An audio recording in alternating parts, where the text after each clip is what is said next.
João 10:7. Tornou Jesus a dizer-lhes: em verdade vos digo que eu sou a porta das ovelhas. Vamos orar? Senhor Deus e Pai Todo-Poderoso, abençoa esse momento, abençoa o nosso estudo, abre o nosso entendimento, em nome de Jesus e amém. Olá pessoal, sejam bem-vindos novamente ao canal. No vídeo de hoje nós vamos falar que Jesus é a porta das ovelhas.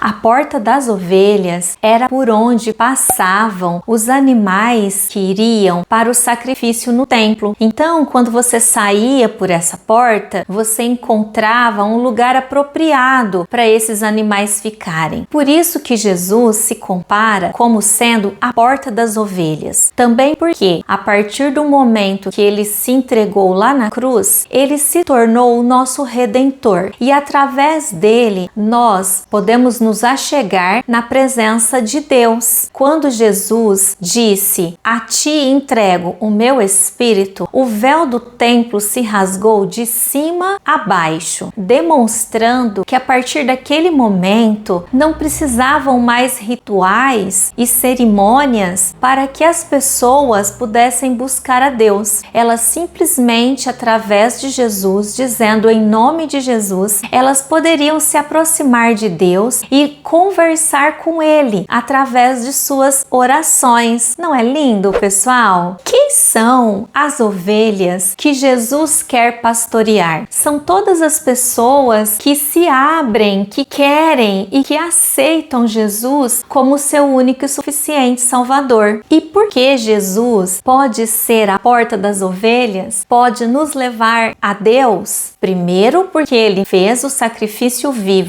Ele foi o Cordeiro que tirou o pecado do mundo. Mas vamos ler um texto que está em João 1:1. No princípio era o Verbo, e o Verbo estava com Deus, e o Verbo era Deus. Jesus e Deus são um na vontade de fazer o bem e de acolher todas as nossas necessidades, todas as nossas demandas. Eles dois, juntamente com o Espírito Santo, têm o objetivo de salvar as pessoas, de orientá-las da melhor maneira possível. Ele estava no princípio com Deus. Então, quando a gente lê em Gênesis, toda aquela formação do planeta Terra que nós conhecemos hoje, Jesus estava com Deus.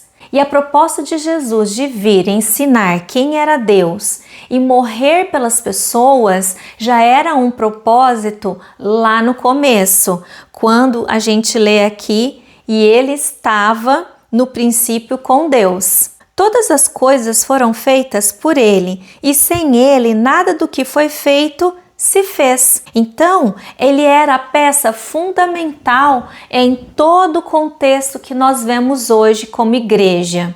Então, nós podemos afirmar que você, sim, você que me assiste, é uma pessoa muito amada por Deus. E desde o princípio, mesmo antes da sua mãe nascer, o Senhor já te amava e Ele já tinha planos de salvação para a sua pessoa. Nesse momento, dê glória a Deus, agradeça ao Senhor por esse amor tão profundo que cuida de você nos mínimos detalhes.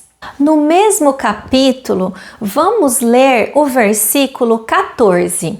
E o Verbo se fez carne e habitou entre nós, e vimos a sua glória, como a glória do unigênito do Pai, cheio de graça e de verdade. Não é lindo? A palavra do Senhor, ela é eficaz e perfeita. Ela, lida dessa maneira, embaixo de oração, fica clara para nós as intenções de Deus Pai, Deus Filho e Deus Espírito Santo. Então, Jesus é o caminho que nos leva à salvação, nos leva de volta para casa, naquela comunhão mais próxima de Deus, e enche os nossos corações. Muitas vezes nós procuramos encher o nosso coração, que na verdade ele representa a nossa alma, o nosso desejo pelas coisas, por comer, se vestir, trabalhar e comprar, Nós tentamos encher a nossa vida com essas coisas materiais, mas na verdade a nossa alma, ela clama por Deus, ela clama pela presença do nosso Deus. Vamos ler mais uma das qualidades de Jesus nesse plano redentor de salvação? Abra sua Bíblia agora no capítulo 6 de João, versículo 35. Vamos ler. E Jesus lhe disse: Eu sou o pão da vida, aquele que vem a mim não terá fome, e quem crê em mim nunca terá sede. Então, Jesus é o caminho que sacia a nossa sede e a nossa fome pela presença de Deus. Olha que coisa perfeita, meus irmãos! Glória a Deus, né? Deixe nos comentários como é a sua comunhão com Deus. Qual é o seu nível de conhecimento sobre o plano de redenção, o plano de salvação que Deus tem para conosco? Vamos completar essa nossa conversa gostosa sobre o plano redentor de salvação que Jesus veio trazer para a humanidade, indo agora para o capítulo 10 de João, versículo 7. Tornou, pois, Jesus a dizer: em verdade vos digo, que eu sou a porta das ovelhas. Todos quantos vierem antes de mim são ladrões e salteadores, mas as ovelhas não os ouviram. Eu sou a porta. Se alguém entrar por mim, salvar-se-á, e entrará e sairá e achará pastagem. O ladrão não vem senão a roubar, a matar e a destruir. Eu vim para que tenham vida e tenham com abundância. Eu sou o bom pastor. O bom pastor dá a vida pelas ovelhas. E foi isso que Jesus fez por nós naquela cruz. Ele deu a vida por nós.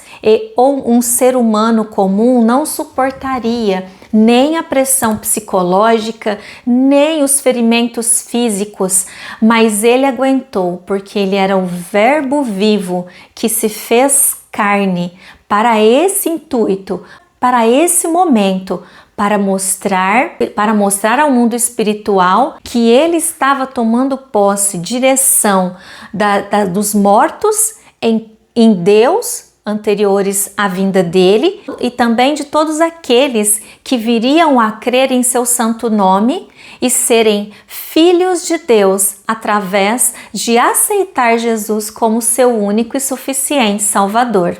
Vamos ler mais um trecho que está no capítulo 14, versículo 6.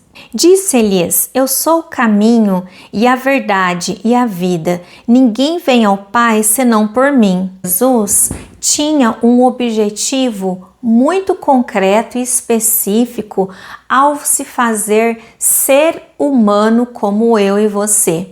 Andar entre nós. Ele tinha o objetivo de mostrar como Deus é perfeito e maravilhoso em mandar o seu único filho para sofrer as dores dos pecados que nós cometemos e que nós ainda iríamos cometer. O plano de salvação estava imbuído de um amor genuíno que levaria as pessoas a terem uma segunda chance de estar com Deus Criador da vida delas, da minha vida, da sua vida. Então podemos destacar um amor verdadeiro, uma dedicação, um zelo, um cuidado, mas também deixando o caminho de escolha para as pessoas. Deus não é um Deus que vai te obrigar a ficar na presença dele. Ele te dá o livre-arbítrio de escolha para você estar ou não junto com ele. Mas é claro que, como um bom pai, ele deseja que nós estejamos sempre ao lado dele, sempre buscando a presença dele. E como fazemos isso? Orando, porque quando nós oramos, nós falamos com Deus. Se você ainda não é inscrito no canal e está gostando desse vídeo, dessas nossas conversas que nós trazemos aqui sobre a Bíblia, sobre Jesus, sobre a sua obra redentora, como ele pode alimentar as nossas vidas, a nossa alma, o nosso espírito, e a levar-nos a sermos mais próximos de Deus, já se inscreva aqui no canal, deixe o seu comentário, deixe um amém, um glória a Deus, para eu saber que essas nossas conversas estão trazendo para você um quentinho da parte do Senhor, está trazendo para você um aconchego da presença dele na sua vida, ou seja, a vida dele na sua vida, transformando, preenchendo e deixando mais significativo os seus dias e a sua comunhão com as pessoas que você ama.